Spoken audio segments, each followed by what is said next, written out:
नमस्कार। चलिए आज चलते हैं कौशांबी के प्राचीन शहर के एक सफर पर। लेकिन रुकिए, ये कोई साधारण इतिहास की क्लास नहीं होने वाली है।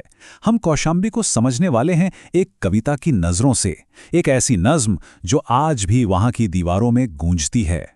और कविता की शुरुआत ही होती है इस कमाल की लाइन से। जरा सोचिए इस मंजर के बारे में। ये कौशांबी को एक ऐसी जगह की तरह दिखाता है जहां गुजरा हुआ कल सिर्फ दबा हुआ नहीं है, बल्कि एक जिंदा ताकत है जिसे आज भी महसूस किया जा सकता है। और यहीं से हमारा पहला आइडिया निकल कर आता है, इतिहास की जीवित सांस। मतलब कविता ये कहना चाह रही हैं कि कौशांबी का अतीत धूल भरी किताबों में बंद नहीं है। ये तो एक जीती जागती शक्ति है जो आज भी उस शहर को बनाती है। कवि के हिसाब से कौशांबी की पहचान तो वहां की हवा में ही घुली हुई है। इसका जो सार है वो सिर्फ खंडरों तक ही सीमित नहीं है, बल्कि हर एक पल में मौजूद है। एक ऐसी याद जो दिखती नहीं पर हमेशा महसूस होती है।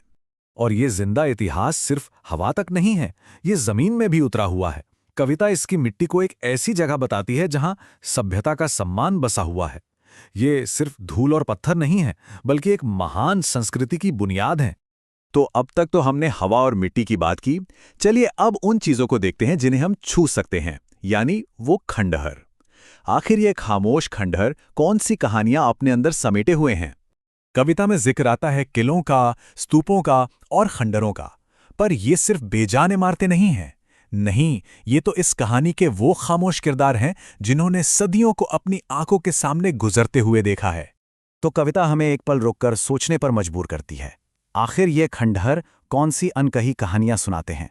वो कौन सी दास्तानें हैं जो वक्त की गर्द में कहीं छिप गई हैं? और जवाब भी कविता में ही है। कौशांबी की हर ईंट में छुपी है वीरों की निशानी।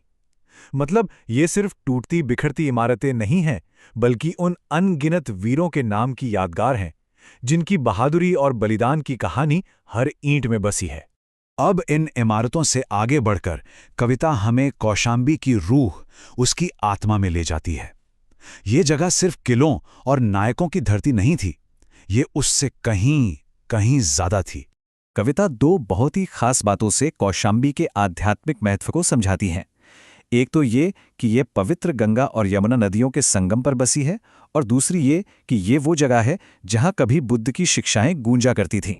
और इसीलिए कविता कौशांबी को सिर्फ एक राजनीतिक केंद्र नहीं, बल्कि संस्कृति की राजधानी के तौर पर देखती है।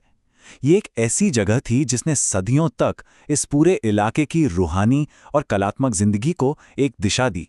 और अब हम कविता के सबसे गहरे, सबसे अहम हिस्से पर आते हैं। ये हिस्सा हमें बताता है कि दुनिया की पल भर की ताकत और हमेशा रहने वाले रूहानी रिश्ते में क्या फर्क होता है। देखिए, कविता यहाँ कौशांबी की दो अलग अलग विरासतों की बात करती है।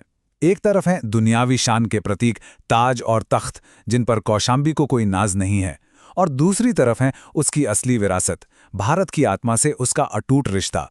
तो मतलब साफ है, कौशांबी की असली कीमत उसकी पुरानी राजनीतिक ताकत में नहीं है, बल्कि उसकी कभी न खत्म होने वाली आध्यात्मिक विरासत में है।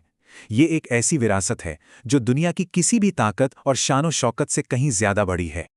और आखिर में ये कविता हमें एक बहुत बड़े सवाल के साथ छोड़ जाती है। इसका संदेश सिर्फ कौशांबी के लिए नहीं है, ये हम सबके लिए है। हमें ये सोचने पर मजबूर करता है कि विरासत आखिर है क्या? वो बड़ी बड़ी इमारतें जो हम बनाते हैं, या फिर वो रिश्ते और संस्कार जो हम बन जाते हैं? ये एक ऐसा सवाल है जो हमारे जाने के बहुत बाद तक भी गूंजता रहेगा।